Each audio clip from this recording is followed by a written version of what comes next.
साथियों नमस्कार, स्वागत है आपका।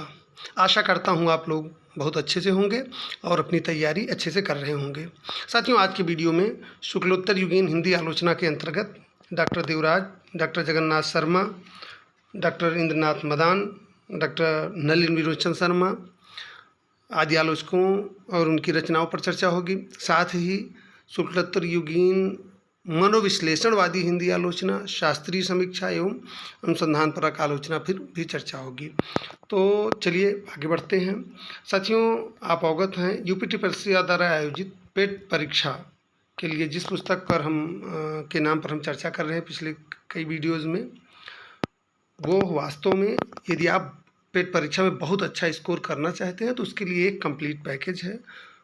पेट परीक्षा की तिथि घोषित हो गई है। उम्मीद करता हूं कि आप लोग तिथि से अवगत हो गए होंगे। तो पेट परीक्षा के लिए जो भी तैयारी कर रहे हैं, ये किताब महल प्रकाशन की जो किताब है, ये इसको देखना चाहें, इसको ख़रीदना चाहें। इसके साथ आप जान रहे हैं करंट अफेयर की बुकलेट फ्री दी जा रही है। इसके लेखक विमल चंद्र श्रीवास्तव हैं। तो ये किताब आप ज़रूर देखना चाहें। ठीक है, चलिए आज की चर्चा से जुड़ते हैं, आगे बढ़ते हैं। शुक्लोत्तर युगीन हिंदी आलोचना की बात करते हैं। सबसे पहले हम साथियों डॉक्टर देवराज पर चर्चा करेंगे। डॉक्टर देवराज आप जान रहे हैं आलोचना के क्षेत्र में एक बड़ा नाम। डॉक्टर देवराज साथियों ये दर्शन शास्त्र के प्राध्यापक थे, समझ रहे हैं ना। तो डॉक्टर देवराज मूलतः चिंतक हैं। आलोचना में उनका आग्रह सांस्कृतिक अभिजात्य के अपने विशिष्ट आग्रह और दृष्टिकोण से साहित्य को देखने परखने का है। ये मानवतावादी परंपरा के विचारक हैं। ये कृति की बजाय कृतित्व के लिए आवश्यक वातावरण और प्रेरणाओं को स्पष्ट करने में सहज उत्साह का अनुभव करते हैं। इनकी आलोचनात्मक कृतियाँ हैं छायावाद का पतन, अनेक बार परीक्षा में पूछी जा चुकी है, बहुत महत्वपूर्ण कृति है ये छायावाद का पतन। डॉक्टर देवराज जो भी तैयारी करने वाले साथी हैं वो जानते होंगे, उन इसका नाम जरूर जानते होंगे। छायावाद का पतन बहुत चर्चित कृति है और डॉक्टर देवराज की ये अनेक बार पूछी जा चुकी है। तो छायावाद का पतन, साहित्य चिंता, आधुनिक समीक्षा और प्रतिक्रियाएं, ये चारों आप ध्यान से देख लीजिए। डॉक्टर जगन्नाथ शर्मा की दो आलोचनात्मक कृतियाँ हैं, कहानी का रचना विधान और हिंदी गद्य शैली का विकास, इसको भी आप देख लीजिए। डॉक्टर इंद्रनाथ मदान के बारे में बात करते हैं। साथियों डॉक्टर मदान ने साहित्य को आधुनिक भावबोध की दृष्टि से मूल्यांकित किया है। उनकी आलोचना दृष्टि उन वादों को तोड़ती है जो कृति पर आरोपित होकर उसकी पहचान को विकृत करते हैं। इनकी प्रमुख आलोचनात्मक कृतियाँ देखते हैं किसकी? डॉक्टर इंद्रनाथ मदान की। ठीक है, डॉक्टर इंद्रनाथ मदान की आलोचनात्मक कृतियाँ हैं प्रेमचंद एक विवेचन, जयशंकर चिंतन और कला, तुलसीदास चिंतन और कला, उपन्यासकार अश्क, आलोचना और काव्य, आधुनिक हिंदी कविता का मूल्यांकन, आज का हिंदी उपन्यास, हिंदी कथा साहित्य, हिंदी कहानी अपनी जवानी, आधुनिकता और हिंदी साहित्य, आधुनिकता और हिंदी उपन्यास। ठीक है साथियों, अब बात करेंगे हम नलिन विलोचन शर्मा की। नलिन विलोचन शर्मा अपने व्यापक अध्ययन और गंभीर साहित्य बोध के लिए विख्यात थे। इनकी आलोचनात्मक रचनाएं देख लेते हैं।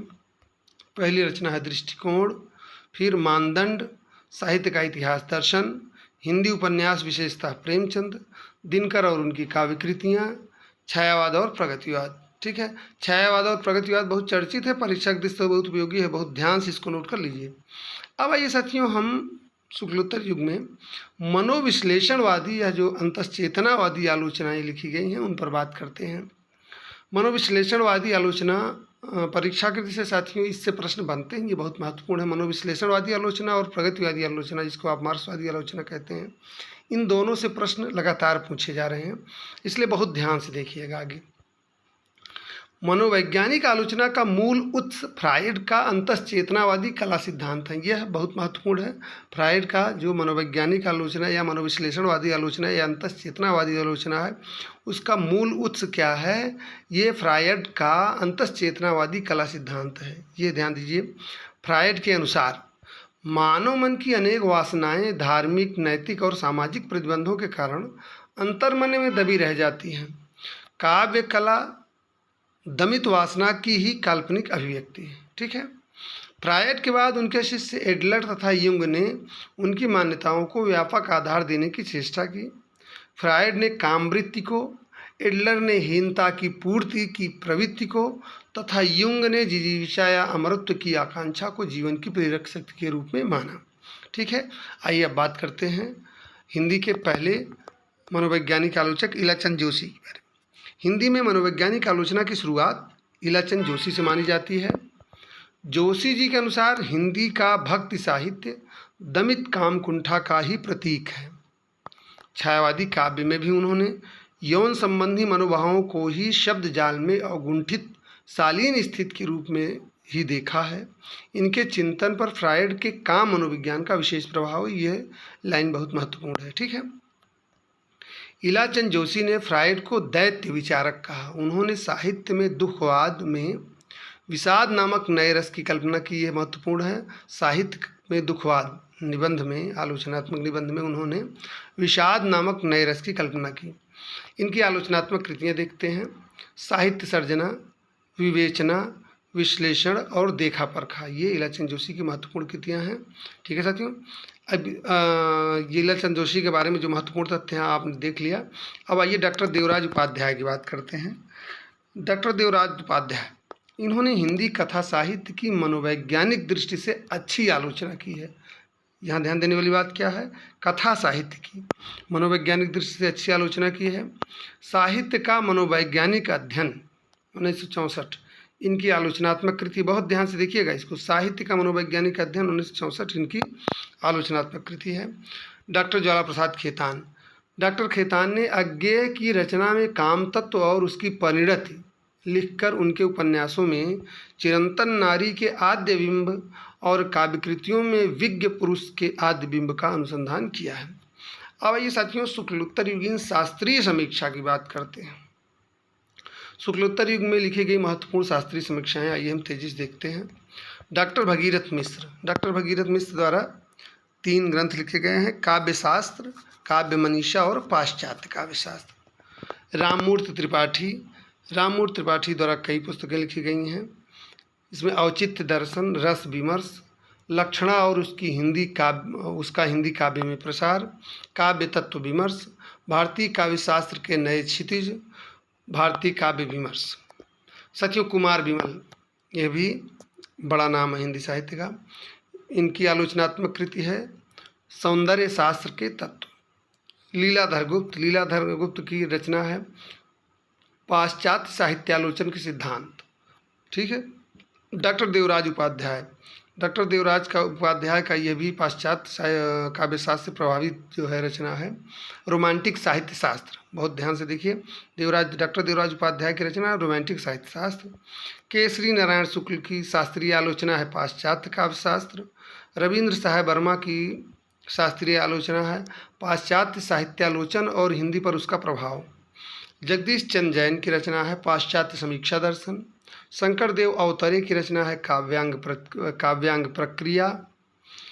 भगीरथ दीक्षित की आलोचनात्मक कृति है अभिनव साहित्य चिंतन। रवि प्रकाश की आलोचनात्मक रचना है हिंदी काव्य शास्त्र में रस स्वरूप। और प्रेमकांत टंडन की शास्त्रीय समीक्षा है साधारणीकरण और सौंदर्यानुभूति के प्रमुख सिद्धांत। बहुत ध्यान से देखिए, साधारणीकरण और सौंदर्यानुभूति के प्रमुख सिद्धांत। देवेंद्रनाथ शर्मा, साथियों देवेंद्रनाथ शर्मा की शास्त्रीय समीक्षा की पुस्तक है पाश्चात्य काव्य शास्त्र। विजेंद्रनाथ सिंह की पुस्तक शास्त्रीय समीक्षा है भारतीय काव्य शास्त्र में वक्रोक्त सिद्धांत। ध्यान से देखिए, महत्वपूर्ण है, भारतीय काव्य शास्त्र में वक्रोक्त सिद्धांत, विजेंद्रनाथ सिंह। शिव कुमार मिश्र, इनकी जो शास्त्रीय समीक्षा की पुस्तक है वो है मार्क्सवादी साहित्य चिंतन। तारकनाथ बाली की रचना है रस सिद्धांत की दार्शनिक और नैतिक व्याख्या। निर्मला जैन, बहुत चर्चित, बहुत बड़ा नाम, रस सिद्धांत और सौंदर्य शास्त्र। इसको ध्यान से देख लीजिएगा, रस सिद्धांत और सौंदर्य शास्त्र, यह निर्मला जैन की शास्त्रीय समीक्षा की पुस्तक है। अब लक्ष्मी नारायण सुधांशु की बात करते हैं। लक्ष्मी नारायण सुधांशु की शास्त्रीय समीक्षा की कृति है जीवन के तत्व और काव्य के सिद्धांत। राम कुमार वर्मा की शास्त्रीय समीक्षा है साहित्य शास्त्र। सीताराम चतुर्वेदी ने लिखा है समीक्षा शास्त्र। और SP खत्री की पुस्तक है आलोचना का इतिहास तथा सिद्धांत। अब साथियों शुक्लोत्तर युग में लिखी गई जो अनुसंधान परक आलोचनाएं हैं उनकी बात करते हैं, तेजी से बात करते हुए आगे बढ़ते हैं। जो आपकी परीक्षा के दृष्टि से बहुत महत्वपूर्ण है उनको हमने हाईलाइट कर दिया है, उसको आप नोट करते हुए चलेंगे साथ में। इसमें पहली आलोचना है हिंदी काव्य शास्त्र का विकास, डॉक्टर रमाशंकर शुक्ल रसाल की। तुलसी दर्शन, डॉक्टर बलदेव प्रसाद मिश्र। तुलसीदास, ये अनुसंधान पर आलोचनात्मक कृति डॉक्टर माता प्रसाद गुप्त की है। तुलसीदास महत्वपूर्ण है। आधुनिक काव्यधारा, डॉक्टर केसरी नारायण शुक्ल। आधुनिक हिंदी साहित्य का विकास, डॉक्टर श्री कृष्णलाल। प्रसाद के नाटकों का शास्त्रीय अध्ययन, साथियों ये भी बहुत महत्वपूर्ण है परीक्षा की दृष्टि से। प्रसाद के नाटकों का शास्त्रीय अध्ययन, ये डॉक्टर जगन्नाथ प्रसाद शर्मा द्वारा लिखी गई है। अष्टछाप और वल्लभ संप्रदाय, डॉक्टर दीनदयाल गुप्त। सूरदास, ये डॉक्टर वजेश्वर शर्मा की रचना है। हिंदी साहित्य और उसकी सांस्कृतिक भूमिका, डॉक्टर लक्ष्मी सागर वाषणी की कृति है, महत्वपूर्ण है। आधुनिक हिंदी साहित्य, ये भी डॉक्टर लक्ष्मी सागर वाषणी की कृति है। प्रेमचंद का जीवन, डॉक्टर कमल किशोर गोयनका की रचना है। हिंदी काव्य शास्त्र का इतिहास, डॉक्टर भगीरथ मिश्र द्वारा लिखित है। राम कथा उत्पत्ति और विकास, डॉक्टर कामिल बुल्के की ये अनुसंधान पर आलोचना है। इस ग्रंथ को हमने सरसरी निगाह से देखा है। वास्तव में हिंदी साहित्य में एक बहुत अमूल्य आप कह सकते हैं कि निधि है रामकथा उत्पत्ति और विकास, डॉक्टर कामिल बुल्के की। अगली रचना है का आचार्य केशव, डॉक्टर हीरालाल दीक्षित। ध्वनि संप्रदाय और उसके सिद्धांत, डॉक्टर भोला शंकर व्यास। सिद्ध साहित्य, डॉक्टर धर्मवीर भारती। ये सब बहुत महत्वपूर्ण है, देखिए जो हाईलाइट हमने किया है इसको बहुत ध्यान से देखिए। सिद्ध साहित्य, डॉक्टर धर्मवीर भारती। हिंदी में महाकाव्य का स्वरूप विकास, डॉक्टर शंभुनाथ सिंह। आधुनिक हिंदी कथा साहित्य और मनोविज्ञान, डॉक्टर देवराज उपाध्याय। काव्य में रस, डॉक्टर आनंद प्रकाश दीक्षित।